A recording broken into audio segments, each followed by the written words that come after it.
बांग्लादेश में भारत के हिस्सों को मिलाकर के ग्रेटर बांग्लादेश बनाने की कल्पना ही ग्रेटर बांग्लादेश है। अब इस बात को और गहराई से समझते हैं कि ये इस तरीके का जो दुस्साहस किए जा रहे हैं, उसके पीछे असली वजह केवल शेख हसीना का भारत में शरण लेना है, या वास्तविकता में ये प्रो पाकिस्तानी थे। इनके अंदर की जो अंदर की कुंठा थी, वो केवल इनके नाम पर बाहर आ रही है। असल में पूरा प्रोपेगेंडा ये पाकिस्तान का ही चला रहे हैं। तो ग्रेटर बांग्लादेश की कहानी की शुरुआत कैसे होती है, अब उस पर चलते हैं। जैसा कि आप जानते हैं कि बांग्लादेश में जब शेख हसीना को हटाया गया, वहां के छात्रों के विद्रोह के रूप में जो तख्ता पलट हुआ वहां पर एक तरीके का, और वहां पर इन्हें चीफ एडवाइजर बनाकर सरकार का बिठाया गया, उसके बाद इन्होंने आते ही पाकिस्तान के साथ मित्रता शुरू कर दी। आप सोचिए, 1971 में कभी पूर्वी पाकिस्तान बसे बांग्लादेश बना था, तब से इन दोनों के बीच कभी बातचीत ही नहीं हुई थी, या फिर यह कहिए कि दोनों के बीच में कोई व्यवहारिक रिश्ते, डिप्लोमेटिक रिलेशंस नहीं बने थे। लेकिन बांग्लादेश ने जैसे ही मोहम्मद यूनुस को देखा, वो शहबाज शरीफ के साथ मिलकर के डायरेक्ट ट्रेड को लेकर सहमत हो गए।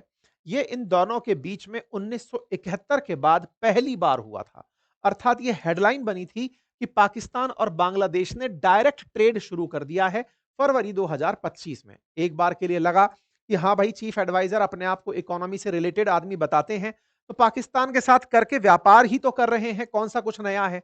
ये हेडलाइन बनकर के बाहर आई कि हाँ साहब, ये डायरेक्ट ट्रेड करने आगे बढ़ रहे हैं। समय बीता, थोड़ा और समय आगे चला, तो इन भाई साहब ने डायरेक्ट ट्रेड के साथ में ट्रेड, डिप्लोमेसी, कल्चरल टाइज, इनको बढ़ाने के लिए 6 और इनके साथ टाई अप कर लिए।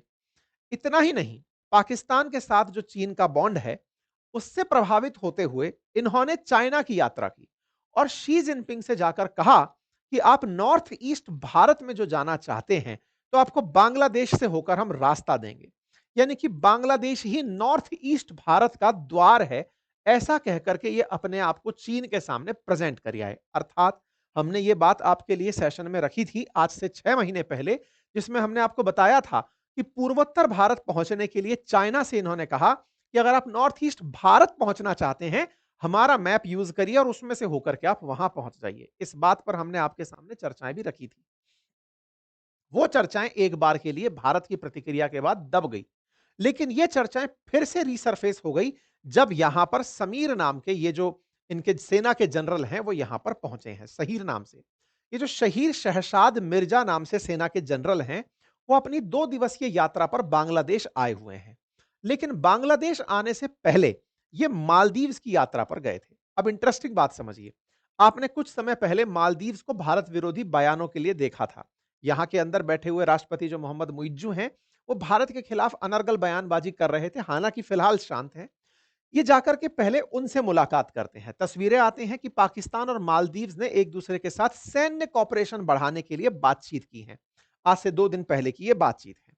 इनसे मुलाकात करने के बाद ये सेना के अध्यक्ष जो हैं, ये बांग्लादेश की यात्रा पर निकलते हैं। 27 तारीख को ये खबर आती है और आकर के ये मोहम्मद यूनुस से मुलाकात करते हैं। अपने साथ में और भी सेना के अधिकारियों को ये साथ लाते हैं। एक तस्वीर आती है जिससे पता चलता है कि यहां पर कुछ तो करने आए हैं। मोहम्मद यूनुस के साथ जो बात होती है, चीफ एडवाइजर ऑफ गवर्नमेंट के नाम पर यूनुस साहब जो बातें लिखते हैं, उनमें कई तरह की बातें हैं, लेकिन उसमें एक भारत विरोधी बात भी थी। और वो क्या थी? ये अपनी तरफ से बोलते हैं कि हम एक दूसरे की मदद करेंगे, कॉपरेशन करेंगे, कई सेक्टर्स के अंदर सब कुछ सही है। लेकिन यहां पर एक लाइन मेंशन होती है कि हम लोग दोनों तरफ से मिलकर के टेंशंस को खत्म करेंगे, मिडिल ईस्ट और यूरोप के साथ जो चल रही हैं। साथ ही साथ में growing challenge of misinformation and the misuse of social media by non state actor to undermine peace and stability across various regions. इसका क्या लॉजिक है? इनका यह मानना है कि भारत से पाकिस्तान और बांग्लादेश में बहुत सारी फेक खबरें फैलाई जाती हैं। इनका यह मानना है कि बांग्लादेश के खिलाफ और यूनुस के खिलाफ जितना भी प्रचार प्रसार है, यूनुस वैसे तो बहुत अच्छे हैं, भारत ने उनके खिलाफ माहौल बना रखा है। इसी बात को लेकर के ये बात लिखते हैं कि फेक न्यूज एंड डिसइंफॉर्मेशन है फ्लडेड सोशल मीडिया। टेक्निकली ये भारत के खिलाफ इस तरह की बातें रख रहे थे। अर्थात इनका मानना है कि जो फेक न्यूज है, जैसे ये पहले भी बोल चुके हैं इसी अक्टूबर के महीने में कि बांग्लादेश में हिंदुओं के खिलाफ कोई हिंसा नहीं थी, ये तो फेक न्यूज के चलते माइनॉरिटीज की हिंसा को जबरदस्ती सरफेस कर दिया जाता है। यानी बांग्लादेश ने अब माइनॉरिटीज पर हो रही हिंसा को केवल फेक न्यूज़ करार देकर साइडलाइन करना शुरू कर दिया है। ठीक है साहब।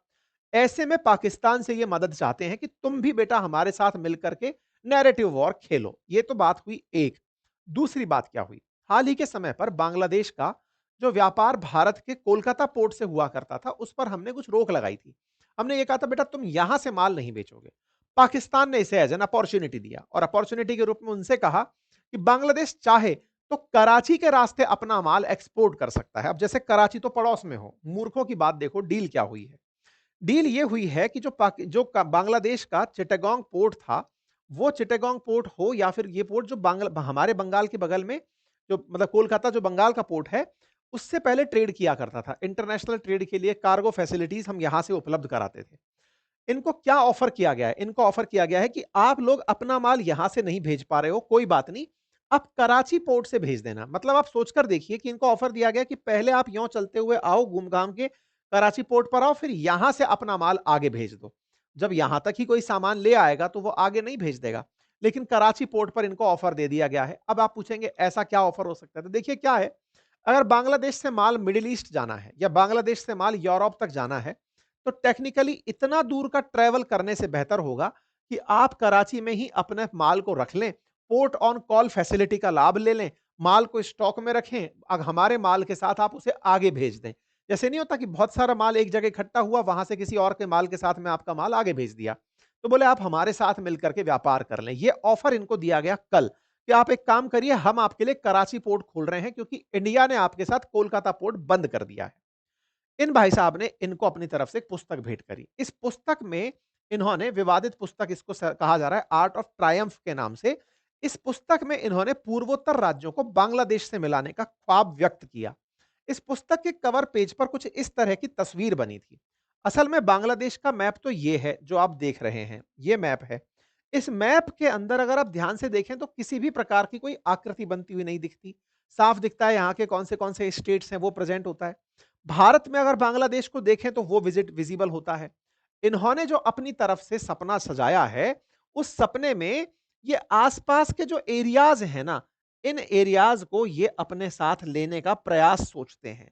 अर्थात बांग्लादेश के आसपास के जो क्षेत्र हैं, जिन क्षेत्रों को अगर इसके साथ मिला दिया जाए तो ये जो आकृति बनती दिख रही है, ये इनका असल मायने में ग्रेट बांग्लादेश है। ग्रेट बांग्लादेश के अंदर बांग्लादेश के सीमावर्ती जो पूर्वोत्तर राज्य हैं, उन्हें ये अपने साथ मिलाना चाहते हैं कुछ इस तरह से।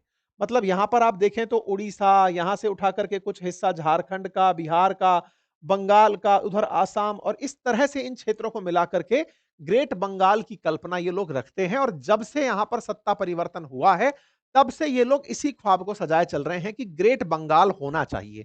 ये जो ग्रेट बांग्लादेश है, असल मायने में अंग्रेजों के द्वारा दिया गया जो ग्रेट बंगाल था, उसकी ही एक तरह की संकल्पना है।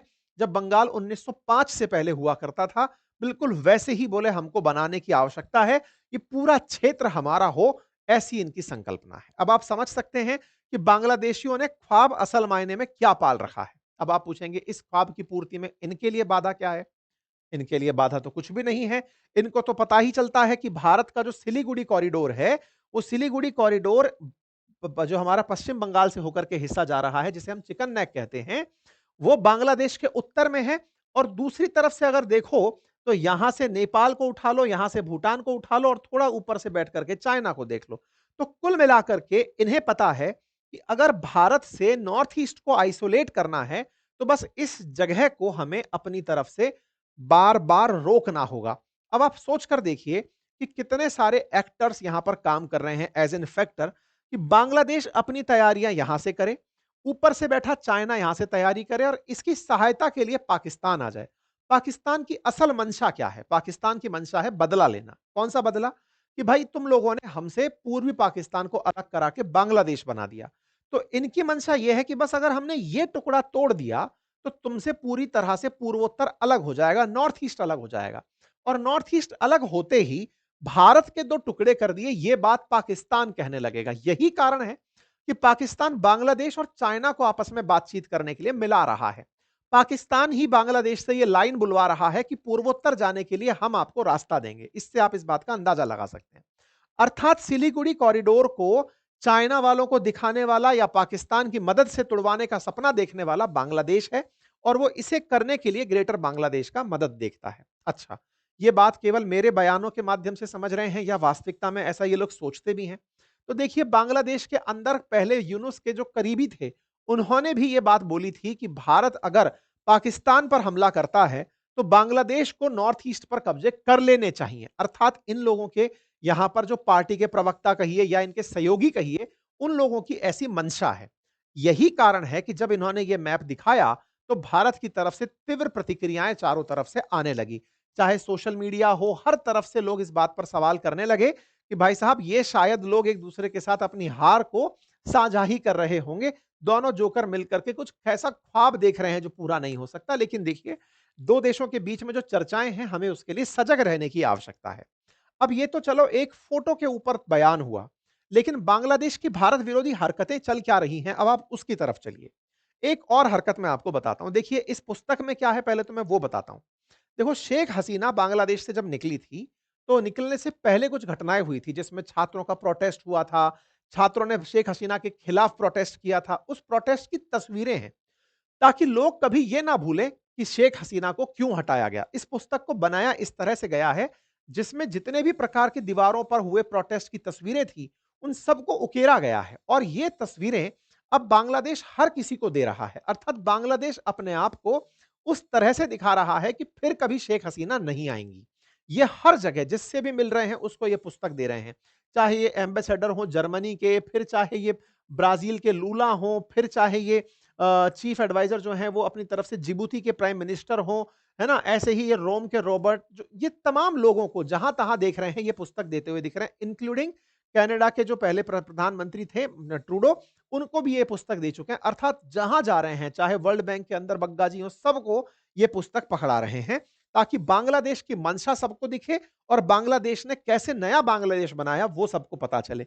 इस तस्वीर को आप यहां से देख सकते हैं कि कैसे इन्होंने इस बात को पाकिस्तान के प्रधानमंत्री को भी सौंपा था, लेकिन तब यह बयान नहीं चर्चा में आया था कि यहां पर मैप कौन-सा लगा हुआ है, ठीक है? फिलहाल इस मैप के कारण चर्चा आई और मैप से ज्यादा इंटेंशंस के कारण चर्चा आई। इंटेंशन की क्या कहानी है? असल मायने में बांग्लादेश के अंदर तुर्की का एक एनजीओ सक्रिय हुआ और उस एनजीओ ने बांग्लादेश के अंदर जो यूनिवर्सिटीज हैं, विशेष रूप से जो ढाका यूनिवर्सिटी है, उनके हॉल में इस ग्रेट बंगाल के पोस्टर को प्रमोट करना शुरू किया। इस बात पर भारत सरकार से भी सवाल पूछा अपोजिशन ने कि क्या आप लोगों को यह बात पता है? ये जुलाई की बात हो चुकी है कि इस तरह का प्रोपेगेंडा बांग्लादेश में चल रहा है। तो भारत की तरफ से यह कहा गया कि बांग्लादेश सरकार की तरफ से जो फैक्ट चेकर वेबसाइट है बांग्ला फैक्ट, उसने कहा है कि ऐसा कोई भी एविडेंस हमें नहीं मिला है। खैर, भारत सरकार इस बात से विदित तो है कि बांग्लादेश किस तरह से भारत विरोधी इस समय तरीके अपना रहा है और पाकिस्तान से मिलकर क्या-क्या सोच रहा है। अभी मैं एक हालिया नमूना आपको और दिखाता हूं। देखो, इस आदमी को पहचानो, इसका नाम है जाकिर नाइक। अब ये जाकिर नाइक कौन है? जाकिर नाइक असल में खुद को इस्लाम धर्म का प्रचारक बताता है और ये इस्लामिक रिसर्च फाउंडेशन नाम से एक संस्था चलाता है। अपने द्वारा भड़काऊ और विवादित बयान देने की वजह से भारत, बांग्लादेश, कनाडा सब जगह पर यह बैन कर दिया गया था। इसके द्वारा एक पीस टीवी नाम से चैनल, पीटीवी नाम से चलाया जाता है। हुआ कुछ यूं कि भारत सरकार ने इस पर यूएपीए एक्ट के तहत इसके आईआरएफ को बैन कर दिया था। अब हमने इसके ऊपर unlawful activity prevention act UAPA क्यों लगाया था? इसकी कहानी शुरू होती है 2016 से। असल में ये रहता मुंबई में था और यहां से बैठकर भाषणबाजी करता था। हुआ ये कि ये जब भारत में था, तो इसके जो बयान थे इस्लाम को प्रवर्तन के लिए और लोगों को मोटिवेट करने के लिए, इस्लाम में लाने के लिए, उनको रेडिकलाइज करने के लिए जो बयान दिए जाते थे, उससे प्रभावित होकर के कुछ आतंकियों ने बांग्लादेश के अंदर धमाका कर दिया। ढाका में एक धमाका होता है और उस धमाके में लगभग 29 लोगों की जान चली जाती है। उन आतंकियों में से एक आतंकी पकड़ा जाता है और जब वो पकड़ा जाता है, तो वो ये कबूल करता है कि मैं जाकिर नाइक के बयानों से प्रभावित होकर के ये हमला किया। बांग्लादेश सरकार ने हमें ये जानकारी दी, 2016 की बात है ये। जब जानकारी दी, तो भारत ने तत्काल प्रभाव से जाकिर नाइक पर शिकंजा कसा कि भाई तुम्हारी वजह से वहां दिक्कत हो रही है, तुम्हारे ऊपर हम कार्रवाई करेंगे। तो भारत ने इसके ऊपर आतंकियों की तरह ही यूएपीए एक्ट के तहत धाराएं लगाई। इस बात को देखते ही ये भारत से तुरंत भाग करके सऊदी अरब चला गया और सऊदी अरब से भागकर इसने मलेशिया में शरण ले ली। 2017 में मुंबई की जो एनआईए कोर्ट है, उसने भी इसके खिलाफ गैर जमानती वारंट जारी किया। 2019 में मुंबई की स्पेशल कोर्ट ने इसके खिलाफ गैर जमानती वारंट जारी किया। ईडी ने भी इसके खिलाफ मनी लॉन्ड्रिंग का केस लगाया। और जो इसका इस्लामिक मतलब इस्लामिक रिसर्च फाउंडेशन नाम का एनजीओ है, उसके ऊपर भी कई प्रकार की गड़बड़ियों का वो लगा कि हाँ भाई, इसने कई तरह की गड़बड़ियाँ की हैं। इसके चलते इसे भारत में बैन कर दिया गया और इसे अंतर्राष्ट्रीय रूप से वांटेड डिक्लेयर करा दिया गया। दुनिया भर में अब इसके बारे में यही है कि भाई इसको इस देश में नहीं आना चाहिए, इंक्लूडिंग बांग्लादेश, कनाडा, भारत, सब जगह इसको मोस्ट वांटेड घोषित कर दिया गया। लेकिन ये बांग्लादेश से निकल भारत से निकलकर सऊदी अरब के रास्ते मलेशिया पहुंचा और वहां से इसने अपना ये प्रीचिंग जारी रखी। आज इसे एज ए प्रीचर और रेडिकल इस्लामिस्ट के रूप में इनवाइट किया जाता है दुनिया भर के देशों में बयान देने के लिए। इसका एक नमूना लाहौर में आप देख सकते हैं, जो इसी साल हुआ अक्टूबर में, और लाहौर में आप इसको प्रधानमंत्री के साथ बातचीत करते हुए देख सकते हैं। इसका प्रोग्राम था कि तुम रेडिकल इस्लाम को प्रमोट करो, इस्लामिज्म के लिए लोगों को प्रमोट करो। ओके साहब, ऐसे में अब सोचो कि पहले ये पाकिस्तान जाता है और पाकिस्तान सरकार इसे कहती है कि अब तुम्हें बांग्लादेश जाना चाहिए। अब समझिए, देखिए, हमला बांग्लादेश में हुआ था 2016 में। बांग्लादेश के कहने पर भारत ने इसको बैन किया था, लेकिन आज वो खुद बांग्लादेश इसे अपने यहां बुला रहा है। क्यों? क्योंकि पाकिस्तान ने जाकिर नाइक का शो करा लिया। तो अब इसे पाकिस्तान के कहने पर बांग्लादेश भेजा जा रहा है। अब ये बांग्लादेश आएगा और ये 9 साल बाद 2016 के बाद 2025 में ये 1 महीने के लिए अपने शो करने बांग्लादेश में आ रहा है। जाकिर नाइक इसे बुला रहे हैं। आप सोचकर देखिए, इतने साल से बैन चल रहा व्यक्ति अब बांग्लादेश में फिर से आ रहा है और यहां पर आकर के इसे रेड कारपेट वेलकम मिलेगा और ये ढाका के अंदर 9 साल बाद लौट करके अब अपनी प्रीचिंग्स देगा। तो आप सोचकर देखिए, जिसके चलते हमने बैन किया था, अब वहां बैठ करके ये भारत विरोधी बयान देगा और इस तरह के जो बयान होंगे, ये पाकिस्तान और बांग्लादेश की शह पर भारत के खिलाफ लोगों को भड़काने के लिए होंगे, इस्लाम के नाम पर लोगों को भड़काने के लिए होंगे और उनमें से कई इसके बयान ऐसे होंगे जो भारत के साथ जो सीमा लगी हुई है बांग्लादेश की, उन जगहों पर किए जाएंगे। इतना ही नहीं, इसके साथ-साथ ये महाशय और एक काम कर रहे हैं और वो क्या है? सोचकर देखिए कि पीस टीवी बांग्लादेश में बैन थी, अब वो काम वो फिर से ओपन होगा और वो चलने लगेगी। ऐसे ही यूनाइटेड नेशंस के अंदर एक डेजिग्नेटेड आतंकी है हाफिज सईद, भारत के अंदर मोस्ट वांटेड है। उसका एक सहयोगी है और उसका सहयोगी का नाम है इब्तिसाम इलाही जहीर, नाम से एक सहयोगी है। बांग्लादेश ने हाल ही में उसका भी वार्म वेलकम हुआ है। अब आप पूछेंगे, जाकिर नाइक वो इसका हाफिज सईद का सहयोगी है, इससे क्या लेना देना? बोले भाई साहब, ये जो व्यक्ति है इसका भी काम जाकिर नाइक की तरह लोगों को भड़काऊ बयान देना है। ये जो आपको इब्तिसाम जहीर नाम का व्यक्ति दिख रहा है, ये आपको जाकिर नाइक के साथ भी दिखता है, तो आपको मक्की के साथ भी दिखता है। अब ये मक्की कौन है? मक्की जो 26/11 का मुंबई हमला हुआ था, उसका गुनहगार था। यानी कि ये आतंकियों के सरगना हैं, जो लोगों को प्रीच करके लोगों को भड़काते हैं, उन्हें आतंकवादी बनने के लिए प्रमोट करते हैं और रेडिकल इस्लाम के नाम पर दुनिया के देशों में अशांति फैलाने को प्रेरित करते हैं। इन दिनों चाहे सेना अध्यक्ष आ रहे हों या फिर जाकिर नाइक आ रहे हों या मक्की का करीबी ये जहीर आ रहा हो, ये सभी बांग्लादेश में आकर के वो सारे काम कर रहे हैं। एक तरफ बॉर्डर के एरियाज में भारत के खिलाफ जहर को पसारा जाएगा, वहीं दूसरी तरफ सेना के माध्यम से इनका जो ग्रेटर बंगाल का सपना, बांग्लादेश का जो सपना है, उसको देखने का प्रयास कराया जाएगा। तो अब विचार करके देखिए कि इस समय पाकिस्तान किस तरह से भारत के खिलाफ बांग्लादेश को यूज कर रहा है। ये जो व्यक्ति सीधा सा दिख रहा है, दुनिया के सामने चीफ एडवाइजर बनकर के समझदारी का जो रोल प्ले करने का प्रयास कर रहा है, इसके इरादे असल मायने में नेक नहीं है। ये भारत के लिए बहुत ही चिंता की बात है और भारत सरकार को इस पर गंभीरता से चिंतन करना चाहिए। ये थी मेरी तरफ से। आप लोग इस विचार पर क्या सोचते हैं? अपनी राय जरूर कमेंट बॉक्स में रखें। चैनल पर नए हैं तो सब्सक्राइब कर लीजिए और